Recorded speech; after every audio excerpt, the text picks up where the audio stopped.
such a nice, look at how cold I am right now. I don't know if you can see the goosebumps on my arm. It's like 60 degrees out this morning, foggy. And I had some fencing to do today. I've been fencing out in the hot sun and sweating. It's the middle of summer.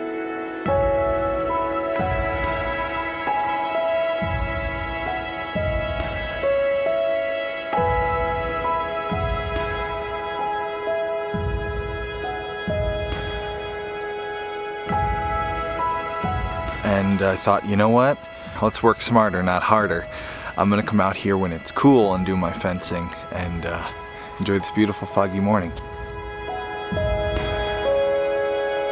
Speaking of fencing and working smarter, not harder, that's what I want to talk about in today's video.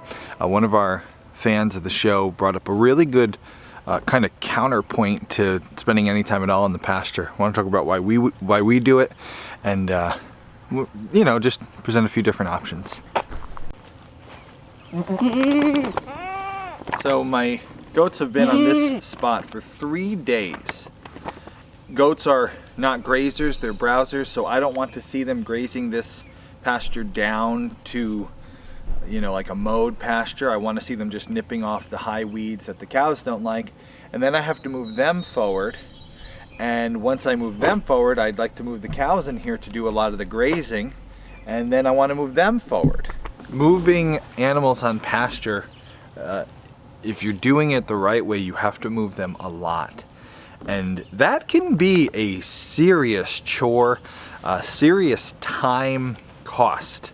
So for today's Ask Homesteady, I want to read the comment here. So Brian says, the typical homestead pasture-raised livestock feeding paradigm just does not work, and your continued worm issues are evident of this. And then he mentions Sandy Brock of Sheepishly Me having no worm problems. He says, having a sharecropper come to use your land and produce higher quality feed materials costs you nothing and saves you tremendously on time out there moving sponsored product fencing and herding the cows and goats.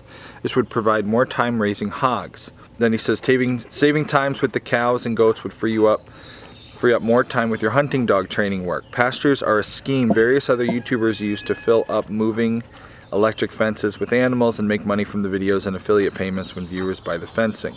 And there are much more productive methods to raise livestock. If someone has to mow your field, let it be someone that can turn the forage into high quality feed that will last all year. So Brian makes a good point when he talks about the alternate to pasture-based models, confinement. One of the benefits of confining animals to a dry lot or a feed lot is you can take away the worm issue majorly. If you remove grass, you don't feed them on the ground, you feed them up high and you're feeding them hay, they don't have problems with worms. A lot of homesteaders, like myself included, got into this pasture stuff because we saw videos of CAFOs, confined animal feedlots.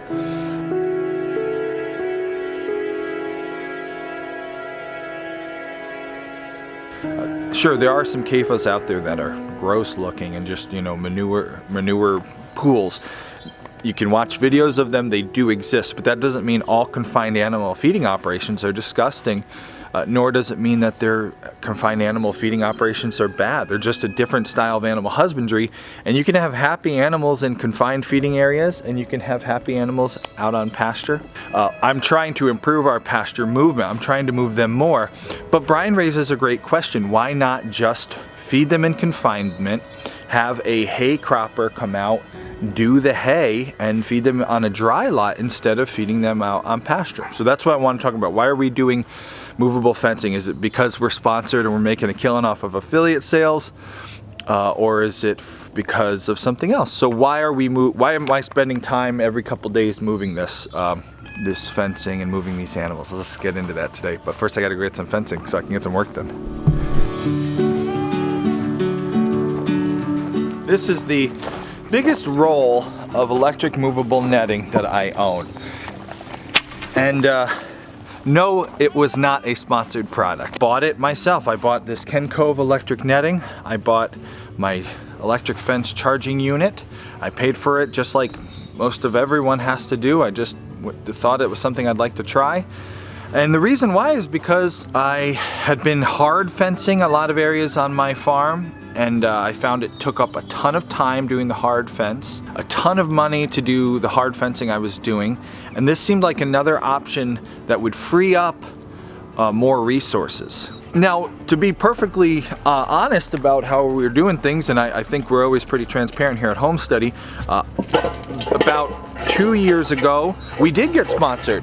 That fencing there was given to us for free. We made videos saying this video is sponsored by Premier One.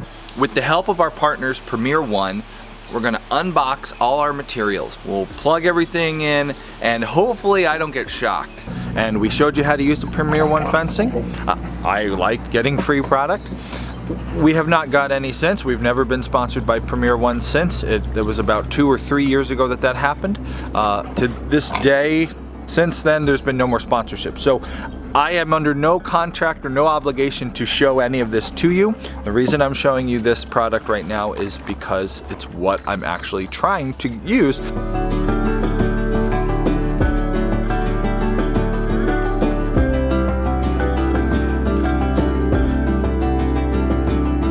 Option 1, which is the one I'm currently working on, move your animals frequently onto fresh pastures, leaving a very long period for the grass to come back. That's the one I'm currently doing.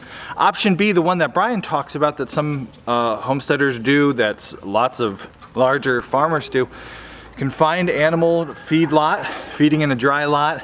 And Brian's idea is get somebody to come up here, do the haying for me, a sharecropper program, where they would hay and they'd keep half of it so that they're financially invested in a good hay product. And then I would keep half, have all the animals in our 2 or 3 dry lots down here, no grass growing, just dry, feeding them hay, and that's saving some time, to free me up to do other things. In my opinion, those are both great options. You can, again, if you have the right circumstances for feedlot or dry lot, and honestly, I think it's more realistic that most homesteaders, especially if you have a full-time job and you're just doing this as a hobby, I really personally think the dry lot and the feedlot idea works better for a lot of homesteaders. If you can't move your animals, you're going to have health problems, you're going to have health issues, you're going to have a poor quality feed for them if you're not moving them frequently on pasture. And if you can feed them good quality hay on concrete or on just a dry lot where there's no grass growing, that's a very good option. Hay is no worse than pasture, it's just stored pasture. You can get good quality hay and bad quality hay, but that's a topic for another video. So good quality hay in a confined area where they're not overcrowded, they'll have hay, feed, water, shade, you can spend time with them. That's a great way to do livestock. And back at Squash Hollow, that's how we started. I had pigs on a concrete pad. We're gonna bring the pigs home, we're gonna keep them in this pig pad, this escape-proof pen. They'll have lots of hay to dig around in, they'll have really good food, and of course they'll have feed and water 24/7. And that's what my mentor, my pig mentor, Tom Dexter, suggested. He said, listen, you got a job, you got a lot going on, have your pigs on concrete, you won't have the worm issue. Put a lot of hay in there so they don't have the hard concrete on their hoofs. They'll have nice soft hay underneath them, they'll be eating the hay. And we did that for years because I had a full-time job, and that was just the best way to do things. They wouldn't escape from it like they do this electric removable fencing. So Brian's suggestion of switching over to a dry lot, we've done it in the past, and it's a good option for a lot of homesteaders. So why are we not doing that here, especially if we could sharecrop our hay? Why am I spending time every day out here moving these animals on pasture right now?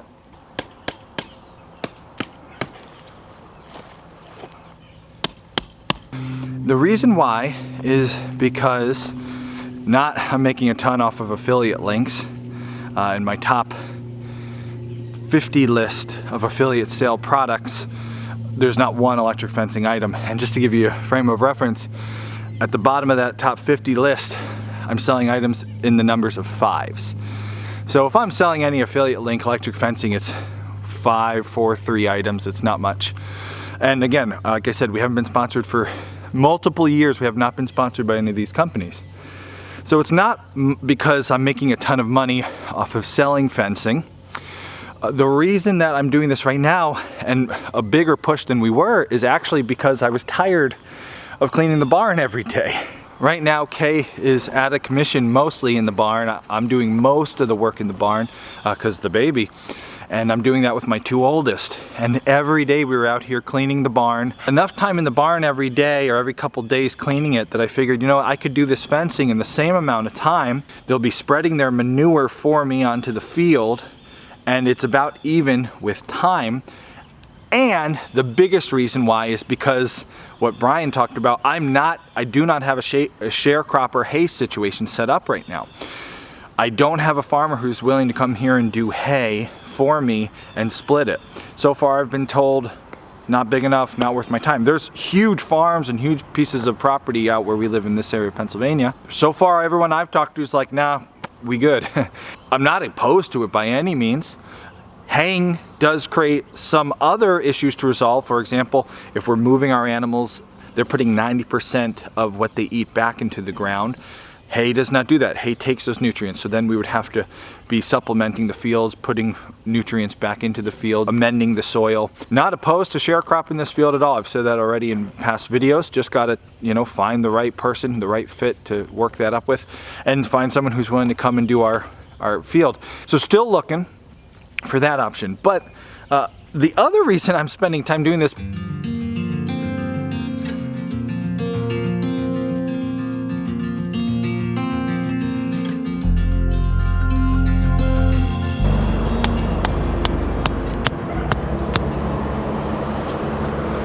honestly, one of the reasons I'm doing it again now is because now I do have the time. Now we're here working this property. My business now is running Homesteady, so I have more time to be outside with the animals, and I enjoy it now. I don't enjoy it every day, I'll be honest. I think when it's a 90-degree day, most of us don't enjoy doing much outside on a 90-degree day. I certainly don't. But on a day like today, even when it's 75, 80 out, you're outside with your animals, walking through the pastures. Actually, it's one of my dog's favorite times of the day because I just let them run around while I fence, and they get to just run around and play. This is one of the things I like doing. It helps me spend time on my land, observe my land. It's no longer something that is stealing time that I need to put elsewhere. It's time that I can spend working with my animals, and I'm enjoying it. I enjoy watching the animals out on the pasture. I enjoy watching them eat the grass and eat the weeds and lay in the sun.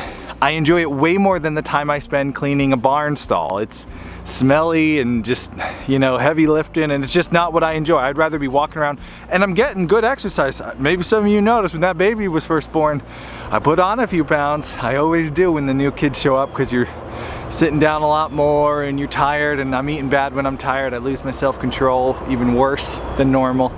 So getting out here, it's a bit of forced exercise for me. This netting is going to take me about a half hour. I'm going to be up and down this hill a couple times, trim some of my baby fat, and just enjoy being outside with the animals.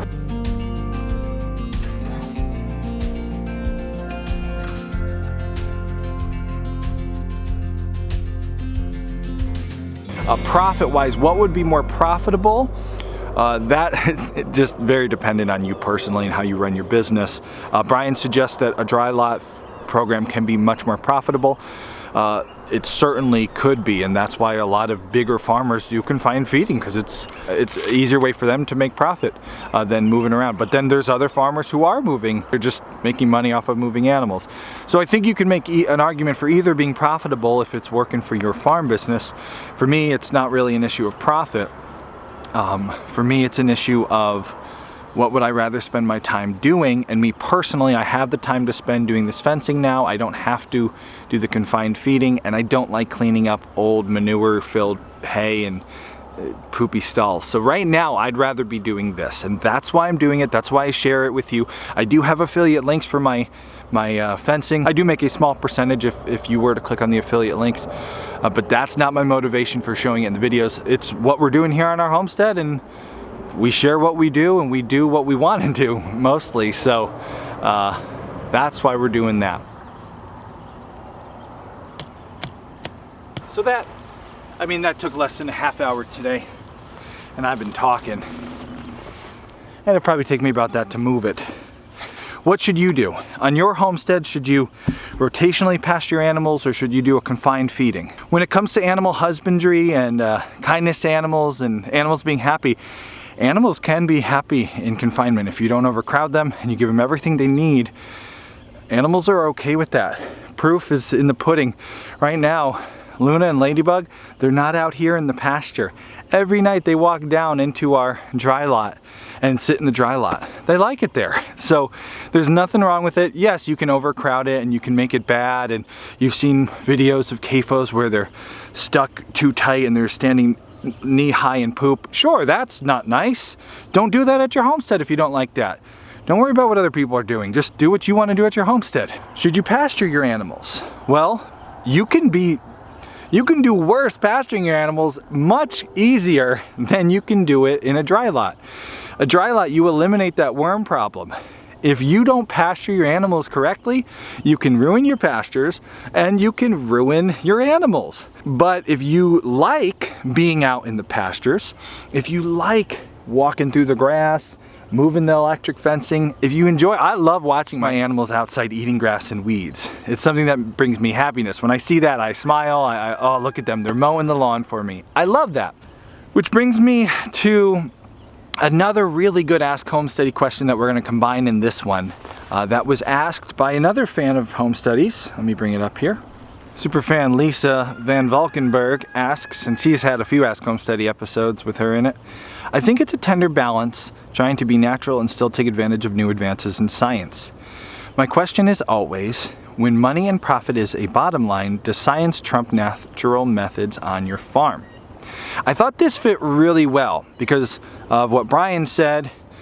You could be more profitable if you do dry lot feeding and have someone share crop or hay crop your field. And now Lisa is asking, and she was actually asking in the video where we talked about how we intervened in Lacey's birth. So she's coming from an angle of, you know, we intervene with Lacey's birth, we give our animals antibiotics, we use chemical dewormers. So when does natural methods and science, when do we pick? And I asked Lisa to clarify a little bit because I really wanted to get at the point of Lisa's question. She says, well, sometimes natural methods are slower, so people tend to go with what's easy, which is usually something from a laboratory. You talk quite a bit about profit being priority, so I was wondering which methods get vetoed when it comes to the bottom line financially. Emergent cases tend to need more scientifically invented method that can be costly, not always but often. It is kind of a topic all of its own with many subtopics connected, I suppose. I feel confident however you'd address it, it would be quite educating to us all. So happy for you guys that sweet new baby boy, all the new life, smiles and blessings. So Lisa always handling her questions super classy, and I always like that. When you ask questions, I never mind if you have a different opinion, I never mind if you disagree, just keep it classy, don't be a jerk. So Lisa's question, it's funny because here we have a spectrum, right? Lisa, from what I've gotten to know about Lisa over our time interacting, she's very natural focused. And Lisa, I don't mean to speak for you, but this is just the feeling I've got from you with our interactions. And then Brian, same story. The feelings I've got through Brian, he's on the other end of the spectrum where Brian had a background. I don't want to speak for Brian either. They're going to correct me, both of them, in the comments below. But I feel like Brian and Lisa are on two ends of a spectrum. For Lisa, it probably sounds like she probably wouldn't really want to confine animals. She'd probably want to see them out in the pasture. And Brian is suggesting, hey, you can make more money from it if you confine them, and it's better for the animals. Brian also cares about animal health, and I would argue both care equally about their animals' health, and they would just go about it in different ways. Whether you're Lisa or whether you're Brian, I think you're trying to do what's best for your animals. Most farmers and most homesteaders are trying to do what's best, but they have different motives. If your motive on your homestead is to be the most profitable homestead, if that's the #1 choice, you may make a different decision than someone whose motive is #1 animal, what do I say here? I want to make sure I phrase this right. Primarily motivated to mimic the natural world. One is not better than the other. They're different styles of animal husbandry, and as long as you're doing the best that you can do, I think you can make both profitable, and I think you can make both something you enjoy doing. So what do we, Lisa wanted to know, where are we? Is it profit first? Is it mimicking nature? Where is it? And honestly, Lisa, it is definitely not profit first anymore. Back at Squash Hollow, I was much more profit focused. Now you hear me talk about profit a lot because I want this place to get profitable in the sense that I want it to pay for itself. If I can make it more profitable, then I can share that with you, and that can help a lot of people out, because these things should be at least paying for themselves. But making profit, that's not what I'm trying to do first and foremost here on our homestead. If it was, I would not have any dairy animals, because small-scale dairy is very hard to profit from, I think. Or at least I haven't figured out how to do it. That doesn't mean that's the truth of the universe. It just means for me it's hard to do.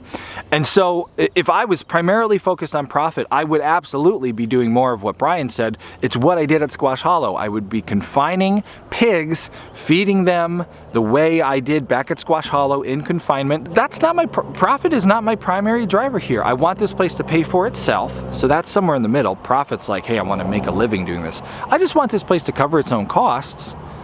And I want to enjoy what I'm doing. And I think that's what's more important for most homesteaders. Do what you want to do, and that's what motivates us. Right now, my wife, for years, has wanted a dairy cow. You think that because I'm not making money off this dairy cow, I'm gonna get rid of it for pigs because it's more profitable? No way! The first part of the question we answered. Profit is not the biggest driving force in this farm. It's doing what we like to do and trying to have it pay for itself. But when it comes to when do we try to let nature take its course, and then when do we ratchet up and use science advancement? But Lisa, I don't actually think that science and nature are at odds. I think science is the study of the natural world. I feel like, look at this movable fencing, right? This movable fencing is an advancement in science. We're using solar power, modern products to confine our animals. So I don't have to fence this whole place. I can just own the smaller amount of fencing and move them around to mimic something in nature, right? I can mimic a herd of animals moving around the prairie in a confined group and eating and then moving and then eating and moving. That's mimicking nature with scientific advancement. I feel like us personally on this homestead, one of the major reasons we decided to homestead was because we wanted to have animals. We enjoy spending time with these animals. And so I don't want to see them suffer or die if I have the ability with medical advancement to intervene. But that also doesn't mean I want to continue a problem that's on this homestead. So with our goats, for example, if they're dying, if I can tell they're sick because of a worm load, because I have mismanaged them and now they have too many worms, I'm going to correct that with the best chemical dewormer I can use for the situation. And then I'm going to try to do better on the other side of that wormer so it doesn't happen again by mimicking more of the natural world. But if I find one of these does constantly has a worm problem and they just can't fight it. I recently saw a study. They were finding out the percentage of effectiveness when dealing with a worm problem, and 60% more than all the other ways of dealing with worms, they found genetics to be 60%. I will keep these animals alive if I can, and keep them from suffering, even if that means, okay, well, this animal's constantly sick, it's time to cull. But I will not keep these animals alive, wormer, and then rebreed the same problem. So I know that's not a clear, clean answer, Lisa. It's not like, I choose science, or I choose natural world. I think they're not clear and clean, though. I honestly think we're used to the world of dichotomies. Pepsi, Coke, Democrat, Republican, and I think that's silly. I think the world is full of tools, and you can choose. Instead of thinking of the world like a dichotomy, think about it like, okay, this is exciting. I think I figured out the best way to explain this. Don't think of the world like Pepsi and Coke. Think of the world like this. Before you lies a pegboard full of tools and a shelf, ready? Full of materials. Some of us, because of how we were raised or skills we've acquired since we left home, will decide to pick up the Sawzall, while others of us may reach for the circular saw. Some of us may decide to use screwdrivers. Oh, there they are, screwdrivers. while others of us will reach for the DeWalt drill and the screwdriver bit. Which is better at making something beautiful? Depends on who's using the tools, how much experience they have, and what you consider to be beautiful in the end. Don't draw black and white hard lines. Don't say these people are good and these people are bad. It doesn't work like that. Stop encouraging that kind of thought because it's small and it's silly. The world is full of lots of tools and lots of materials. Let's all try to make the most beautiful thing we can. And if everybody would do that, the world would be a beautiful place and we'd have no reason to argue in the YouTube comments below.